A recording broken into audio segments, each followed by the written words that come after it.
말씀 나누도록 하겠습니다. 좋으신 하나님 감사드립니다. 빛 되신 그리스도가 우리 안에 계셔서 우리를 세상의 빛으로 부르시고 영원히 축복하심을 감사드립니다.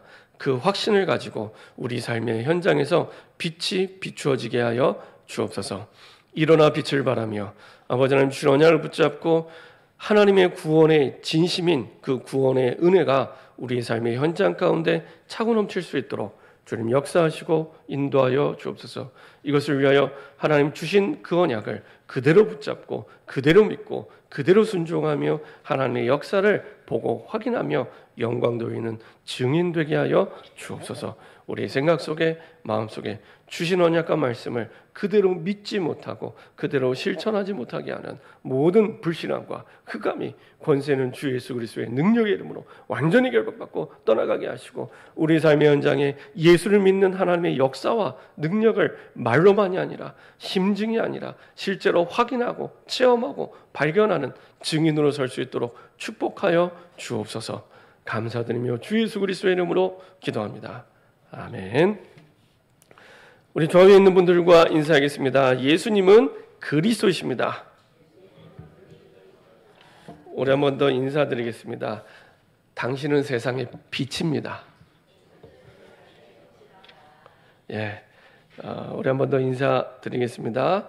오늘 제목을 가지고 인사하겠습니다. 너는 내게 새 절기를 지켜라. 하나님께서 우리를 세상의 빛으로 부르셨습니다. 금요기도회, 어제 핵심 예배 같은 본문이었는데요. 또 지난 주간에 우리가 전도 캠프, 본 캠프를 했습니다. 그러면서 하나님이 참 많은 은혜를 주셨습니다. 어떤 분이 보러마는데 내가 처음 내가 복음 받을 때처럼 막 가슴 뛰었다. 오랫동안 막혔던 부분이 뻥 뚫린 것처럼 내가 답을 얻게 됐다. 이렇게 함께 우리가 캠프하면서 포럼하게 됐는데 하나님께서 우리의 눈을 열어주시는구나. 눈을 열어주시구나. 그 말은 우리는 응답을 달라고 기도하면 그때 하나님이 갑자기 준비해서 주시는 게 아니고요. 하나님 우리에게 무엇이 필요한지 무엇이 꼭 있어야 되는지를 다 아시고 다 보고 계시고 다 준비해 놓고 항상 우리를 인도하십니다. 우리는 하나님의 주시는 말씀을 놓치고 있으면 하나님이 나에게 응답을 주시지 않고 준비하지도 않고 없다고 생각을 하거든요. 근데 그렇지 않습니다. 지금 내 눈에 안 보인다고 없는 게 아니라 하나님은 다 아시고 그리고 다 보시고 그리고 다 준비해 놓고 기다리고 계십니다. 뭘 기다리냐? 마태복음 6장 33절의 시간표를 기다립니다. 먼저 그의 나라와 그의 의를 구하라. 이 시간표를 기다리고 있습니다. 그리하면 이 모든 것을 너희에게 더하시리라. 그 시간표를 기다리고 계십니다. 그 시간표의 가장 중요한 열쇠가 우리가 세상의 빛 되신 그리스도가 내 안에 계시기 때문에 일어나 빛을 발할 때 세상의 빛으로 부름받았기 때문에 빛이 되라가 아니라 너는 세상의 빛이라. 빛이에요, 빛. 우리는 자꾸 우리의 부족한 거, 연약한 거, 안 된 거, 모자란 거 생각하니까 자꾸 오해하고 착각해요. 전에 한번 그 대학생에게 너희 교수님한테 복음 전해야 된다. 교수님이 불신자였거든요. 그랬더니 뭐라고 했냐? 부담이 된대요. 왜 부담이 되는데? 그랬더니 교수님은 나보다 지식을 많이 가지고 계시고 능력이 많으시고 뛰어나신 분인데 내가 어떻게 복음 전하냐고. 이거는 내가 누군지를 모르고 있는 겁니다. 세상에 빛으로 부름받았는데 나는 부족하고 나는 연약하고 나는 모자란데 그것과 상관없이 오히려 그것이 내 인생의 중요한 그리스도와 함께하는 증거가 될 만큼 발판될 만큼 하나님이 우리를 이미 축복해 주셨는데 그 확신이 없는 거예요. 내 안에 그리스도가 계시는구나. 빌립보서 2장에 있는 말씀대로 하늘에 있는 것이나 땅에 있는 것이나 땅 아래 모든 것들을 예수의 이름 앞에 무릎을 꿇게 하신 그 그리스도가 내 안에 있는데 안 믿어지는 거예요. 안 믿어지니까 야 교수님한테 복음 전해봐. 복음을 못 전하는 거예요. 복음보다 지식이 더 커 보이고 복음보다 그분의 능력이 더 커 보이니까 복음을 전할 수 없는 거예요. 너무너무 이상한 거예요. 이게 얼마나 이상한 거냐. 다윗과 골리앗이 싸우는데 골리앗이 항상 이기는 이런 이상한 일들을 매일 하고 있는 겁니다. 우리는 그렇게 성경에서 안 배웠잖아요. 다윗과 골리앗 되면 100번 싸우면 100번 다 다윗이 이깁니다. 그렇죠? 100번 싸우면 100번 다 다윗이 이겨요. 왜냐? 확신이 있습니다. 어떤 확신이냐? 다윗은 다윗이 싸운다고 얘기하는 게 아니라 하나님이 싸우신다는 걸 확신하고 있기 때문에 골리앗이 이길 수가 없는 거예요. 골리앗이 이길 수가 없는 거예요. 골리앗은 다윗과 싸우는 것처럼 보이지만 하나님과 싸우는 건데요. 어떻게 이기겠습니까? 그렇죠? 중요한 건 다윗이 그 확신이 있는 겁니다. 그래서 다윗은 골리앗과 100번 싸우면 100번 다 이길 수밖에 없습니다. 그렇죠? 스펙으로 보면 골리앗이 이겨야죠. 스펙으로 보면. 키가 3m 가까이 되는데요. 어떻게? 그리고 골리앗은 용사잖아요. 용사. 전문적인 군인입니다. 군인. 다윗은 군인이 아니에요. 목동. 말도 안 되는 싸움입니다. 어떻게 전문적인 군인하고, 그러니까 프로하고 아마추어도 아니에요. 프로하고 아이하고 싸우는데요. 프로하고 아이하고 싸우는데 스펙이 말이 안 되잖아요. 근데 아이가 이겨요. 아이랑 싸우는 게 아니라 하나님이 싸우시는 거기 때문에 중요한 건 싸우는 그 사람이 확신이 있을 때 이기게 되는 겁니다. 그렇죠? 우리 안에는 빛 대신 그리스도가 항상 함께 하십니다. 제가 이렇게 쭉 성경을 보고 이렇게 주석을 보면서 어떤 신학자가 그렇게 써놨더라고요. 바울이 가장 많이 한 고백이 그리스도 안에서라는 고백입니다. 그리스도 안에, 주 예수 안에, 그리스도 안에 우리가 있다. 이것이 우리의 영적 현주소다. 우리의 번지수를 잘 찾아야 된다 그러잖아요. 우리의 번지수가 그리스도 안에 있다는 겁니다. 이게 얼마나 실제적인 거냐? 그 교회의 머리는 그리스도 예수입니다. 그리고 우리 모두 그 지체로 부름 받았잖아요. 꼭 그와 같이 그리스도께서 우리 인생의 주인 되시는데 팔 다리가 몸에 붙어 있는 것처럼 붙어 있죠. 붙어 있는 것처럼 그리스도가 나와 함께 하신다는 거예요. 팔 다리가 붙어 있는 것처럼. 혹시 팔 다리 떨어져 두고 집에 두고 오신 분 계십니까? 그렇죠? 그렇게 실제적으로 우리가 믿어야 된다는 겁니다. 근데 팔 다리가 붙어 있는 것처럼 그리스도께서 항상 나와 함께 내 속에 인도하신다는 겁니다. 그걸 보고 그리스도 안에 있다 이렇게 또 해석을 하더라고요. 그래서 그래 맞다. 내가 늘 어딜 가든지 내 팔다리가 움직여서 가는데 붙어 있는데 이렇게 그리스도가 나와 함께 하시는구나. 그리스도가 나와 함께 하시는구나. 근데 우리만 그 확신이 없는 거예요. 그 확신이 없는 거예요. 그래서 세상에 빛으로 부르셨는데 빛이 비춰지면 어둠은 떠나가게 되어 있습니다. 찍소리 못하고 떠나가게 되어 있습니다. 이게 빛입니다. 그렇죠? 불을 켜면 어둠은 떠나가게 돼요. 이게 역사상 한 번도 어둠이 빛을 이긴 적이 없습니다. 어둠이 빛을 이긴 적이 있나요? 없어요. 빛이 비춰지면 어둠은 떠나가게 되어 있습니다. 이게 복음의 원리고 전도의 원리입니다. 이게 복음의 원리고 전도의 원리입니다. 내 안에 빛 대신 그리스도가 있는데 내가 확신하지 못하니까 내가 자꾸만 이 복음 전하는 거라든지 내가 하나님 주신 신앙생활 하는데 자꾸 한계에 부딪히고 나에게는 성령의 역사와 하나님의 역사가 안 일어나는 이상한 일들이 계속해서 일어나는 겁니다. 하나님의 역사가 일어나는 게 특별한 게 아니라 하나님의 역사가 일어나는 게 하나님의 백성에게는 당연한 일인데 그런 일이 안 일어나는. 그래서 아까 말씀드린 대로 다윗과 골리앗이 싸우는데 골리앗이 다윗을 이기는 이상한 일들이 우리 삶에서 자꾸만 일어나게 되는 거죠. 이런 일들이 뭐냐? 이스라엘 백성들이 애굽에 포로로 끌려가는 일이었습니다. 왜 하나님의 백성이 전능하시다면서요. 하나님이 전능하시다면서요. 근데 왜 하나님의 백성, 그것도 이스라엘 백성 사랑하신다면서요. 근데 왜 노예로 끌려가서 4년 40년도 아니고 430년을 노예로 가게 두셨을까요? 이게 우리가 당해보지 않아서 그렇지 이스라엘 백성에게는 이해가 안 되는 일입니다. 우리도 일제 36년인데도 지금까지도 막 한을 품고 있잖아요. 일본에는 가위바위보도 지면 안 된다고 이렇게 생각하잖아요. 저도 일제 시대를 안 살았는데 이상하게 일본과 게임을 하면 축구든 뭐 농구든 게임을 하면 이상하게 이겨야 돼요. 딴 나라는 모르겠는데 왜 그런지 모르겠어요. 36년 우리나라가 일본에 잡혀 있었는데, 근데 이스라엘 백성들이 하나님의 백성인데 이스라엘 백성이 애굽 땅에 손님으로 간 게 아니라 노예로 430년을 잡혀 있게 됩니다. 이게 이해가 안 되는 일입니다. 왜 이렇게 하셨을까요? 아니, 모세가 젊을 때 하나님께 쓰임 받으면 얼마나 좋아요. 활동력 있고 힘 있고.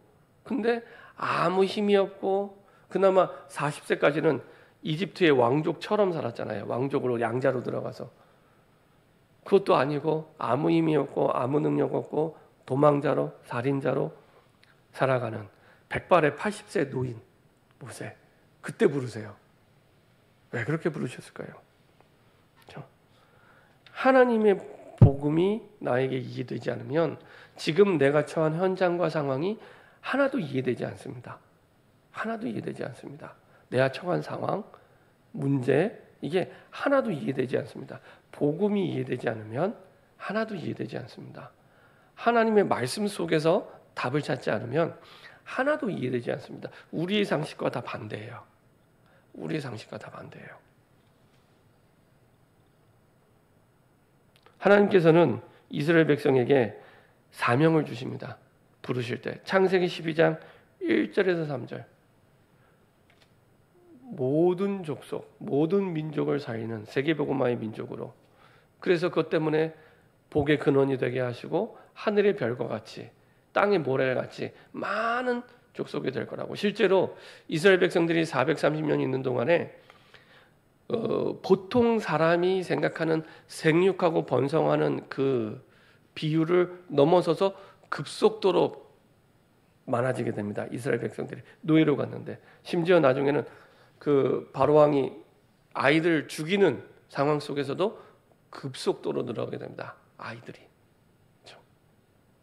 하나님은 세계복음화하도록 모든 축복과 응답을 준비해 놓고 인도하고 계시는데 이스라엘 백성들은 그런 마음이 없는 거예요. 그럴 생각이 없는 거예요.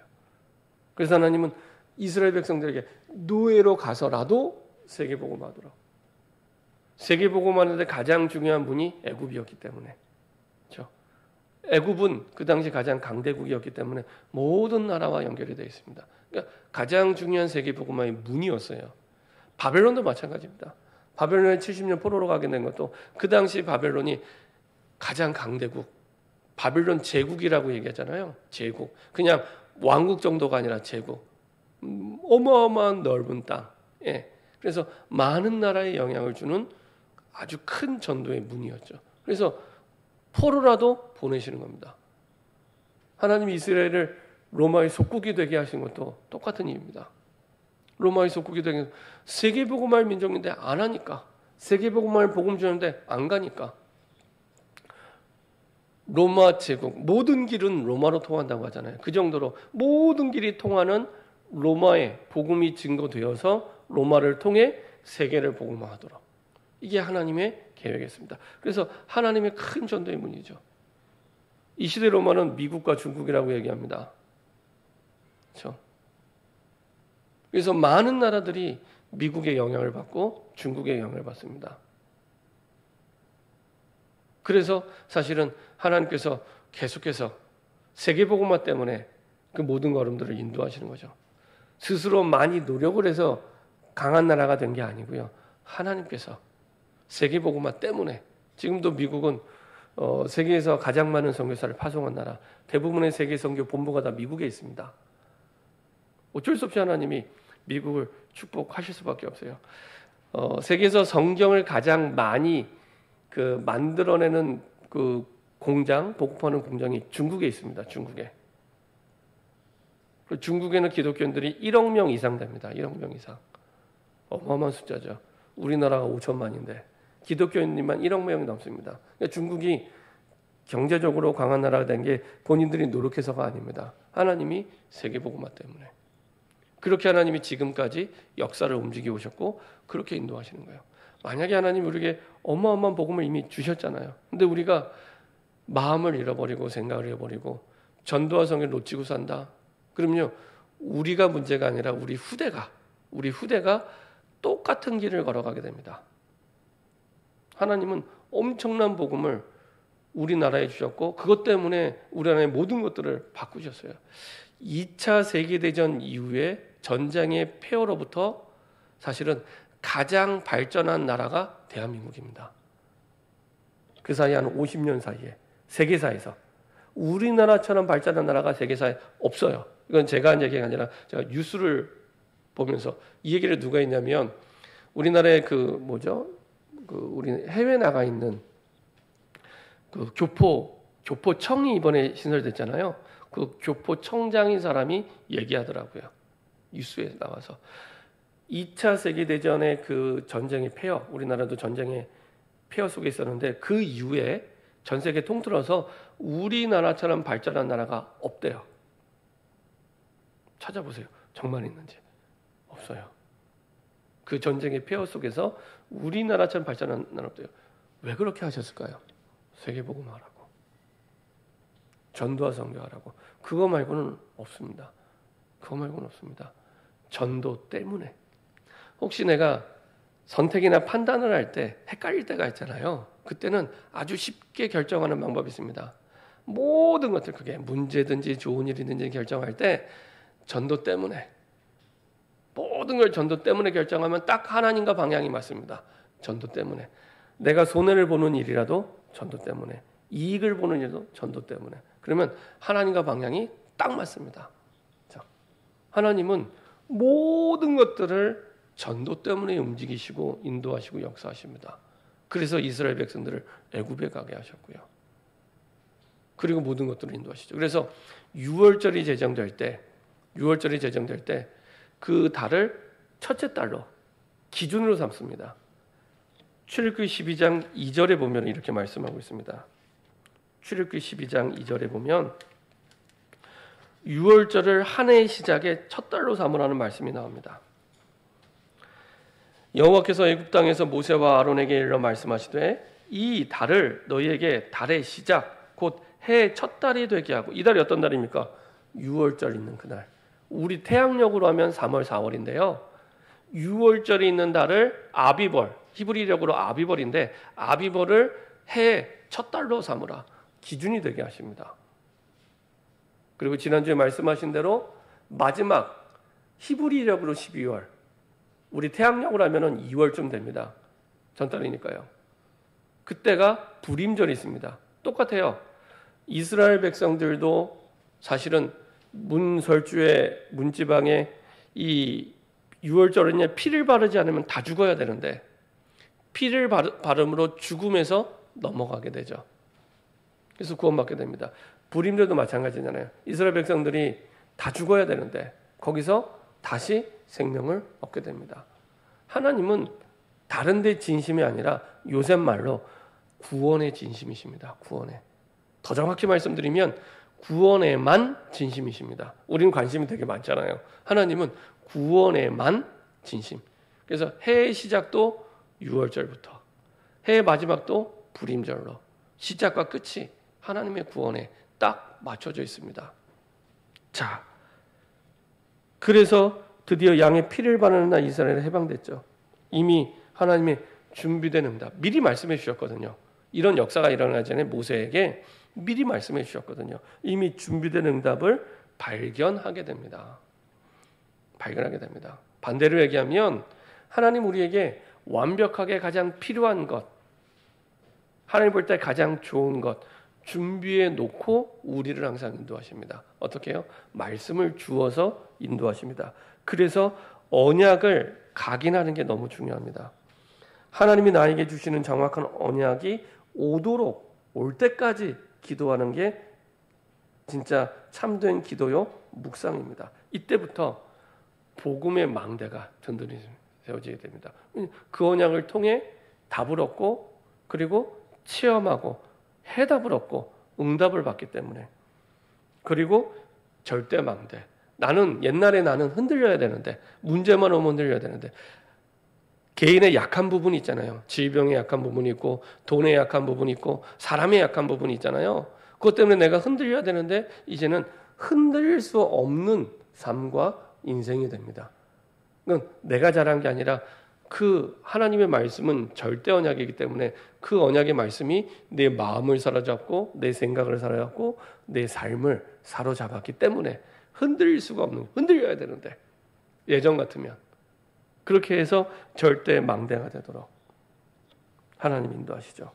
자, 이 속에서 드디어 하나님이 이스라엘 백성들에게 새 절기를 법으로 정하세요. 법. 그냥 한번 미풍양속처럼 지켜라 그 얘기가 아닙니다. 법으로, 하나님이 법으로 삼으신 겁니다. 그래서 보통 우리가 법이라고 하면 법은 그 사회의 됨됨이를 반영한다고 합니다. 예를 들면은 옛날에는 없던 법이 뭐가 있을까요? 인터넷이 없을 때는 인터넷에 관한 법이 없었어요. 그렇죠? 인터넷이 생기고 나서 인터넷에 관한 법이 생깁니다. 그래서 법은 그 사회의 됨됨이를 나타내게 되죠. 그 중에 가장 첫 번째로 주신 법이 뭡니까? 출애굽한 이스라엘 백성의 가장 핵심 법, 그게 십계명입니다. 십계명.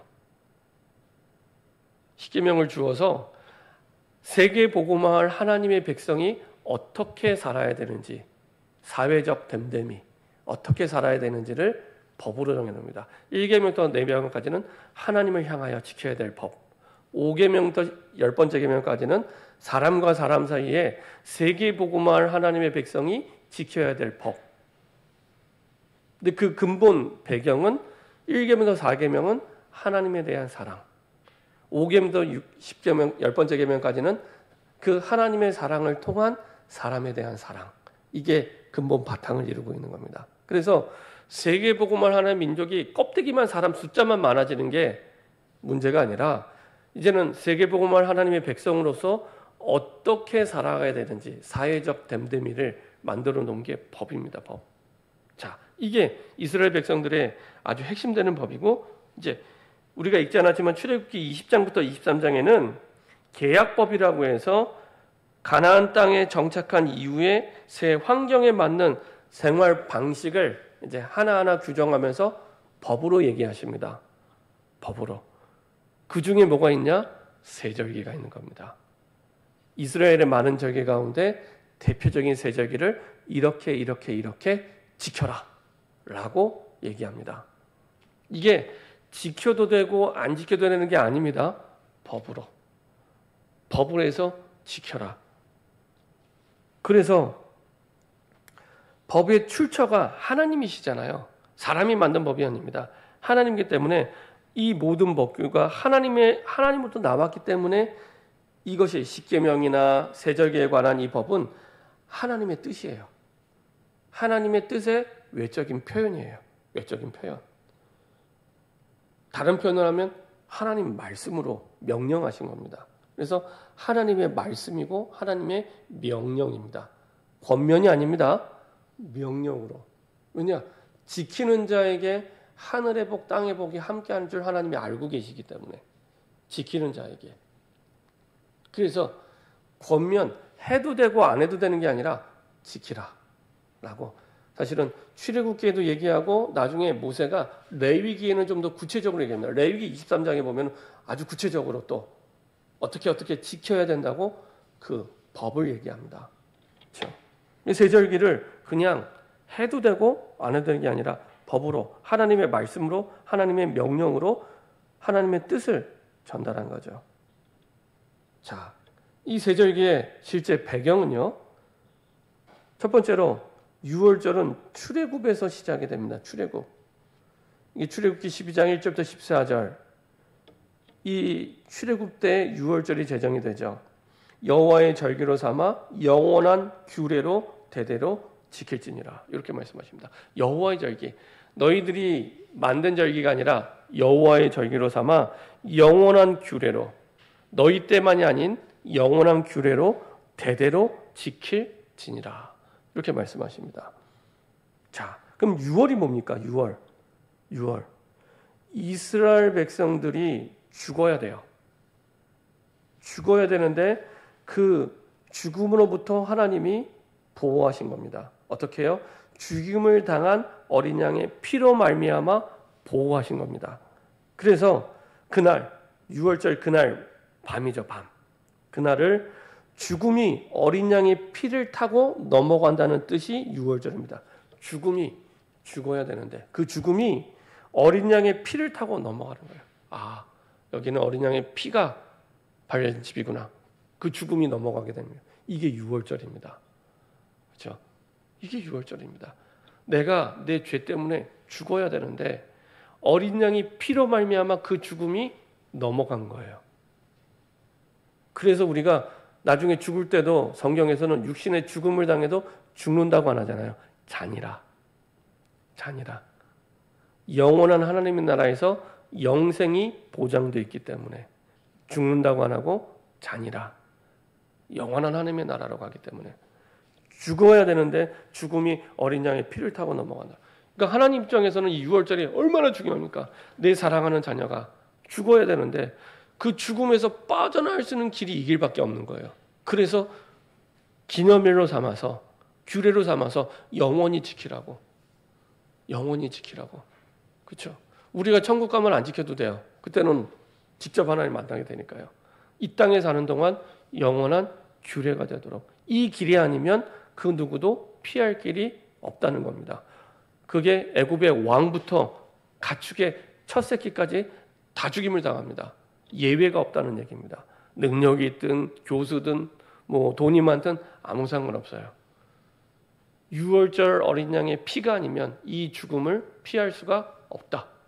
그렇죠? 이걸 진짜 믿으면 대학생이라도 교수한테, 내가 직원이라도 사장한테 당당하게 맞으니까 하나님의 말씀이 맞으니까 복음을 전할 수 있겠죠. 당신이 아무리 뛰어나도 이 복음이 아니면 당신은 죽음, 사망의 권세로부터 해방받을 수 없어. 이 길만이 당신의 살 길이야. 어떤 문제가 와도 이 길만이 당신의 살 길이야. 그렇죠? 다른 길이 없습니다. 죽음을 타고 넘어갈 수 있는 유일한 길은 어린 양의 피밖에 없습니다. 그래서 되도록 만약에 내 자녀가 죽어야 되는데 죽을 병에 걸렸는데 살 길이 있다. 부모가 어떻게 하겠어요? 정말 간절하게 얘기하겠죠. 꼭 얘기하겠죠. 그 마음입니다. 그 마음.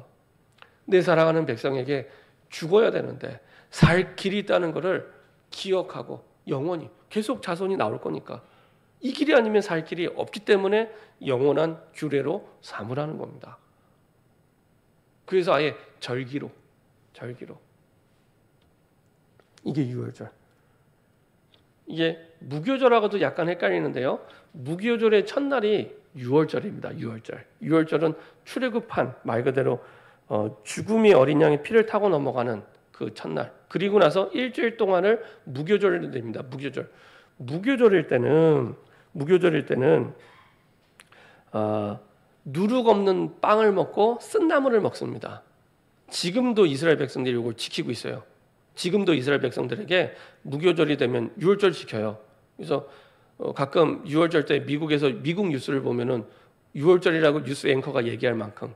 근데 이스라엘 같은 경우에는 아예 8일 동안을 휴일로 정해놓고 첫날하고 마지막 날은 법정 공휴일로 만들어놨습니다.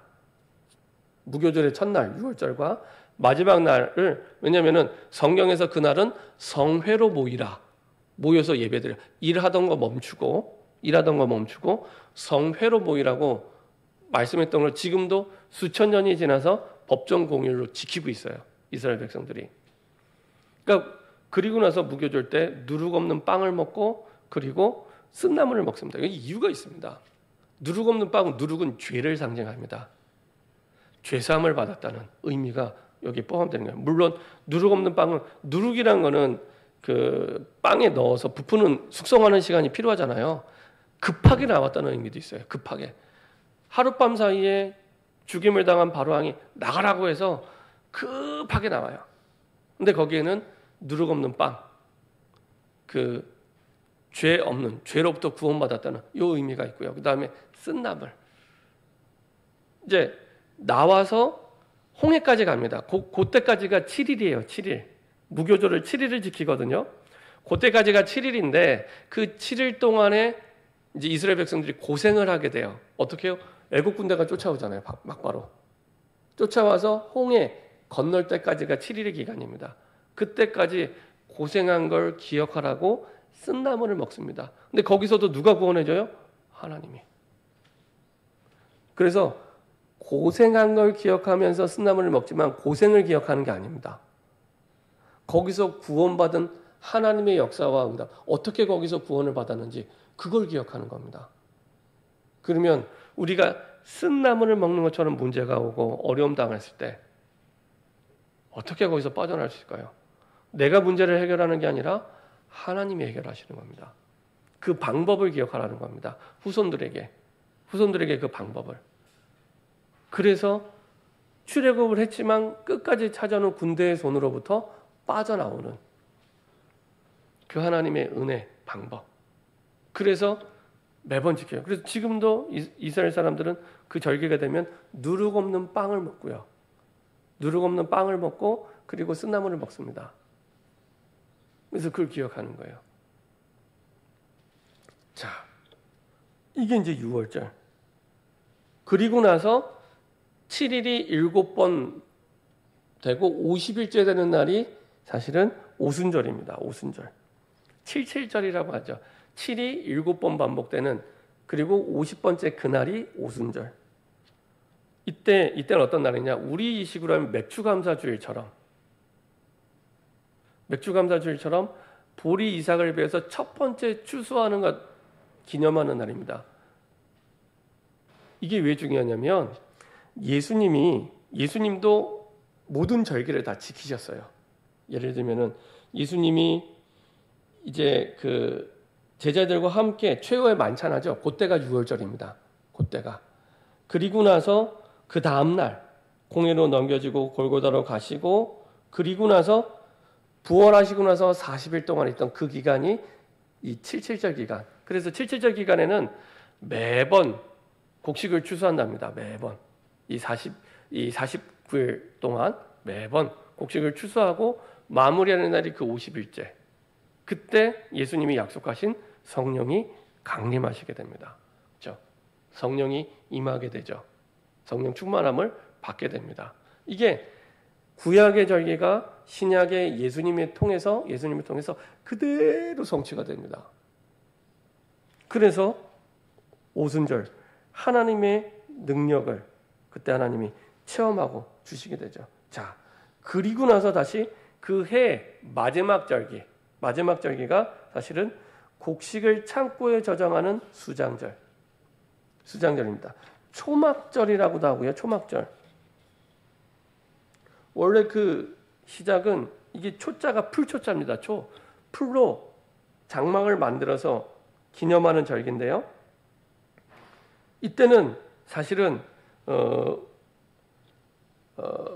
이스라엘 백성들이 광야에서 모세가 십계명을 2번째 받고 나서 그 금송아지 우상 숭배를 한 거에 대해서 사실은 하나님이 용서를 해주십니다. 그리고 그 법궤를 둘 장막을 지어라 이렇게 얘기합니다. 그때 이스라엘 백성들이 금송아지에 대해서 용서해 주신, 우상숭배에 용서해 주신 그 은혜를 깨닫고 많은 예물을 광야인데 가지고 나오게 됩니다. 차고 넘칠 만큼. 그래서 법궤를 둘 장막을 짓게 됩니다. 원래 시작은 거기에서 시작이 됩니다. 그 초막절에. 근데 그 시기가 곡식을 추수하는 그 시기와 맞물려 있었던 거예요. 그래서 함께. 그래서 하나님께서 이렇게 이 우상 숭배하선 죄를 용서해 주시고 하나님의 장막을 짓고, 그리고 이제는 출애굽해서 들어간 그 가나안 땅에서 추수를 해서 곡식에 저장하게 됨을 감사하면서 기념하는 절기가 초막절, 수장절입니다. 그래서 보통 우리의 그 추석하고 비슷한 시기입니다. 이 시기가. 그래서 하나님이 주신 그 열매에 대해서 감사하고, 그리고 우리가 영원히 저장되는 하나님의 나라를 상징하기도 하고요. 가야 될 그런 의미를 담고 사실은 우리를 인도하고 계시는 거죠. 그래서 하나님께서 모든 우상과 또 그리고 그걸 용서해 주시고 그리고 곡식을 저장하는 만큼의 모든 배경을 우리에게 되어 주셔서 인도하신다는, 그래서 우리 인생 배경이 왕권으로 만유를 다스리는 보좌에 속해 있고 영원한 하나님의 나라가 보장되어 있다는 사실을 이 세절기, 특별히 이 초막절, 수장절을 통해서 하나님이 움직이시고 인도하시는 거죠. 그래서 영적인 의미가 굉장히 중요합니다. 그리스도의 피로 구원받고 오순절 성령의 능력으로 역사하시고 우리가 보좌의 배경 속에, 하나님 나라의 배경 속에 추수할 수 없는 상황 가운데서도 추수하게 만드시고 우상 숭배를 했음에도 불구하고 은혜를 주시고 빠져나올 수 있도록, 여기에 대한 감사, 이게 세절기의 영적 의미가 여기에 이렇게 포함되는 겁니다. 이게 신약 시대에 와서 그대로 사도행전 1장 1절에서 8절 그 언약의 흐름이 그대로 전달됩니다. 그래서 사도행전 1장 1절에 그리스도와 6월절, 1장 3절 하나님 나라 수장절, 사도행전 1장 8절 오순절, 사실은 77절 그 의미가 그대로 포함되죠. 중요한 거는 이게 그냥이 아니라 아까 법이라고 말씀드렸잖아요. 지켜도 되고 안 지켜도 되는 게 아니라 오직입니다. 이 길 말고는 다른 응답받을 길이 없다는 얘기입니다. 그래서 법으로 지켜서 오직이 되도록 하나님이 만드신 겁니다. 법으로. 구원을 내가 받을 길도, 하나님의 능력을 누리는 길도, 그리고 내가 진짜 열매를 거두는 응답도, 이 길 말고는 없다는 겁니다. 우리는 내가 계획을 세워서 내가 살아가잖아요. 그게 아니라 이 길 말고는 없다는 얘기입니다. 그리고 사도행전 2장 1절 13절 세절기의 약속이 실제로 이루어지게 되고요. 이전에는 약속이었다면 그 다음에는 성취가 돼서 체험이 되게 하시고요. 그래서 이 언약이 각인되게 하기 위해서 절기로 만드신 겁니다. 잊지 말라고. 다른 건 다 잊어도 이거는 잊지 말라고. 그래서 법으로 만들고 꼭 지키라고. 내 생명 속에, 내 영혼 속에, 내 삶 속에. 그래서 보세요. 이스라엘 백성의 삶이 절기의 흐름을 따라 쭉 살아가요. 그 말은 삶입니다. 삶. 꼭 뭐가 가냐면 우리나라가 농경사회인데 24절기를 지키잖아요. 24절기. 뭐 경칩이면 뭐 개구리가 이제 깨어나는 날이구나. 거기에 맞춰서 농번기 준비를 하고, 뭐 예를 들면 춘불은 낮의 길이가 밤보다 길어지기 시작하는 날, 청명은 봄의 날씨가 가장 좋은 날, 뭐 입하는 오늘이 입한데요. 여름의 시작 5월 5일이. 이게 다 그 농사와 관련돼서 쭉 만들어진 절기잖아요. 24절기가. 농사꾼에게는 이게 삶입니다. 삶. 다시 말하면 이스라엘 백성들이 세계복음화를 하나님의 백성으로 이렇게 삶을 살아야 돼라고 만들어 놓은 삶의 내용이 절기들입니다. 절기들. 이렇게 살아서 세계복음화 하도록. 자, 그러면 결론입니다. 우리가 따라가야 될 인생의 이정표가 이 속에 있는 겁니다. 인생의 이정표. 길 갈 때 우리가 이정표 보고 가잖아요. 특별히 우리가 안 가본 길을 갈 때 이정표를 보고 내가 가는 목적지가 이 길이 맞구나라고 이정표를 보고 가잖아요. 우리가 인생길을 갈 때 한 번도 안 가본 길을 매일 갑니다. 혹시 내가 인생 다 살아보고 지금 두 번째 사시는 분, 인생 다 살아보시고 두 번째 사시는 분 없잖아요. 그렇죠? 우리가 한 번도 안 가본 길을 가는데 우리의 이정표가 되는 게 요 세절기 내용입니다. 어떻게 내가 살아야 될지, 어떻게 결정하고, 어떻게 판단하고, 어떻게 인도받아야 될지 그 길을 세절기를 통해 계속 우리에게 알려줍니다. 그게 구체화된 게 결론의 내용입니다. 하나님께서 하나님의 말씀을 이루시는 방향으로 모든 걸 인도하십니다. 그렇죠? 세절기를 하나님이 주실 때는 말씀으로 주시고 그 말씀대로 행하고 말씀대로 이끄시죠. 그렇죠? 그래서 말씀을 이루는 방향으로 삶을 살아가도록. 세절기는 그 방향입니다. 하나님의 복음을 이루는 방향, 말씀을 이루는 방향으로 살아가도록 이스라엘 백성들을 이끄시는 영원한 규례입니다. 이끄시는. 두 번째, 기도가 응답되는 방향으로 살아가도록. 내 마음대로 내 계획대로 살지 말고 작은 것이든 큰 것이든 기도가 응답되는, 내가 보기에 좋은 거 말고요. 그러면 우리 또 아담 하와가 속았던 대로 창세기 3장의 문제 속으로 또 빠지게 되는 거예요. 먹음직하고 보암직하고 지혜롭게 할 만큼 탐스럽게 보이는, 그 눈에 보이는 대로 간 거예요. 언약을 잃어버리고. 언약을 잃어버리니까 눈에 보이는 대로 따라가게 됩니다. 우리가 다른 말로 하면 형편대로 따라가는 거예요. 언약대로 가는 게 아니라 그렇게 살지 말고 하나님의 언약대로, 그리고 언약 주신 그 기도가 응답되는 방향으로, 그리고 이 모든 것들은 뭐와 연결되냐? 구원의 역사와 연결이 됩니다. 구원의 역사를 이루시는 방향으로. 그래서 이번에 캠프하면서 어떤 분이 포럼하시는데 이제 기도 제목을 어떻게 붙잡았냐? 삼원을만 하면 되는구나. 삼원을만. 이게 다구나. 제대로 붙잡은 거예요. 삼원을만 하면 되는구나. 하나님의 구원 역사를 이루는 전도를 두고 내가 말씀을 받고 기도 제목을 붙잡을 때 우리가 하나님께서 말씀을 이루시는 방향으로 가게 되고 기도가 응답되는 방향으로 가게 되고 구원의 역사를 이루는 방향으로 가게 돼요. 말씀 받을 때부터 그 방향으로 받는 겁니다. 말씀은 이렇게 받아놓고 내 삶을 따로 사는 게 아니라 말씀 받을 때부터 내 현장에 전도를 두고 말씀을 받고 그리고 그 속에서 기도 제목을 붙잡을 때 그러면 목사님 내가 지금 당장에 필요한 거 당장 해야 될 문제 이걸 어떻게 합니까? 그 속에 답이 다 있습니다. 그 속에 밖에 답이 있는 게 아니고요. 그 속에. 그래서 서론에 말씀드린 대로 하나님께서 다 아시고 다 보시고 그리고 그걸 해결하기 위해 말씀을 주시는 거라고요. 그렇죠? 그리고 그 속에서 하나님은 증거가 되게 하셔서 사람을 살리는 전도의 응답까지 연결해서 가십니다. 이게 하나님의 역사고 하나님의 방법입니다. 그래서 저와 여러분들이 묵상을 통해 우리가 가장 올바르게 증인으로 서게 되고 우리 후대가 가장 중요한 영적 서밋으로 서게 됩니다. 기도 한 가지 똑바르게 했는데 이 시대 가장 위대한 신앙인이 되는 겁니다. 가장 위대한. 그래서 오늘 어린이 주일인데요. 우리 후대에게 이거 해주면 돼요. 이 이상도 이 이하도 없습니다. 이거 해주는 부모가 가장 사실은 중요한 부모님이고 가장 뛰어난 부모님입니다. 이거를 우리 후대에게 전달해 주면 됩니다. 오늘의 전도를 두고 말씀을 받고 기도에 기도 응답에 증인으로 서서 봐봐. 하나님의 말씀이 맞지? 기도가 맞지?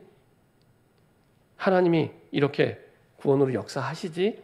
이게 말로만이 아니라 증거로 보여줄 수 있는 부모. 이게 가장 하나님이 우리에게 자녀를 맡기신 가장 중요한 사실은 응답이요 열쇠입니다. 이렇게 우리가 응답받고 우리 후대에게 전달하는 증인 되기를 바랍니다. 기도하겠습니다. 주님 감사드립니다. 너는 내게 세 절기를 지켜라.